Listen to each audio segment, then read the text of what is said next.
Welcome to California in Focus. I'm your host, Eliana Kernodle. The California beachside city of Huntington Beach continued its confrontation with the state, with its city council adopting a resolution declaring the city a non-sanctuary city. Joining me to tell us more about this is California reporter for the Center Square, Kenneth Schrupp. Kenneth, tell us about this new resolution. Hey, Eliana. This resolution is declaring the city a, quote, non-sanctuary city for illegal immigration for the prevention of crime. When you continue looking to the order, you see a lot of similar language that the city has used in its ongoing lawsuit against the state's sanctuary state laws. This overall conflict between the city of Huntington Beach and the state of California has been ongoing as the courts are being used to decide which powers are belonging to the federal government, which ones to the states, and which ones to the charter cities, which under the California Constitution are supposed to have a lot of leeway over how their internal operations are run. Currently, the state's sanctuary state laws limit cooperation with federal immigration authorities unless an individual who is detained has committed very serious crimes. The Immigration and Customs Enforcement Agency does put out what are called detainers, where individuals who have detainers and are arrested are supposed to be held until ICE can take them and deport them back to their country. However, this often doesn't happen in California for many of the individuals with detainers, leading to Huntington Beach's collection of data that it released showing extremely high reoffending rates for serious crimes among those who have detainers, but who, due to sanctuary state laws, were not transferred to ICE. The city released a statement surrounding this decision, and it's pretty blunt in its language about this decision. They're not pulling any punches here. No, they're not. Let me go ahead and read that to you. It says, the city said, the intent of this resolution is to deliberately sidestep the governor's efforts to subvert the good work of federal immigration authorities and to announce the city's cooperation with the federal government, the Trump administration, and border czar Tom Homan's work.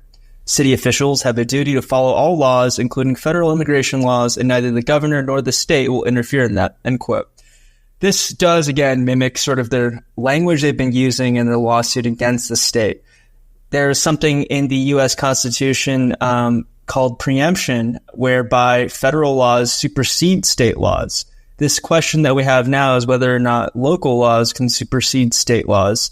According to federalism in our Constitution, the state should have to follow federal immigration law. If the city decides to follow federal law but not state law, which really should fall under federal law anyway, that is the question that the courts are going to have to decide. This is just kind of the latest in an ongoing back and forth between the city of Huntington Beach and the state of California. Can you give us sort of their history? Yeah, that's correct. Huntington Beach is a very conservative coastal city right in between Orange County and Los Angeles County. Obviously very rare for a oceanside Southern California town. The city of Huntington Beach did lose its lawsuit against the state regarding state housing law. The state housing law requires that cities zone for a certain amount of housing. That housing doesn't have to be constructed, but it does have to be zoned.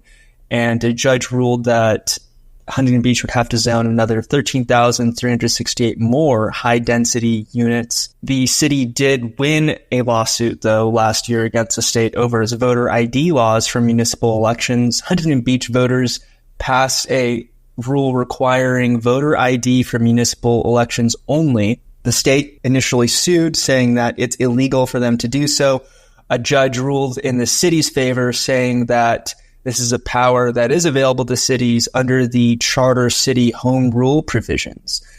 In response to Huntington Beach's rule, the state legislature passed a law banning local voter ID, explicitly including some language regarding charter city home rule provisions. So now that it is illegal under state law for them to have local voter ID, the California Department of Justice has filed an appeal, which means that we'll see this adjudicated in the future. Well, Kenneth, thank you for your insight on this story. Listeners can keep up with this story and more at thecentersquare.com.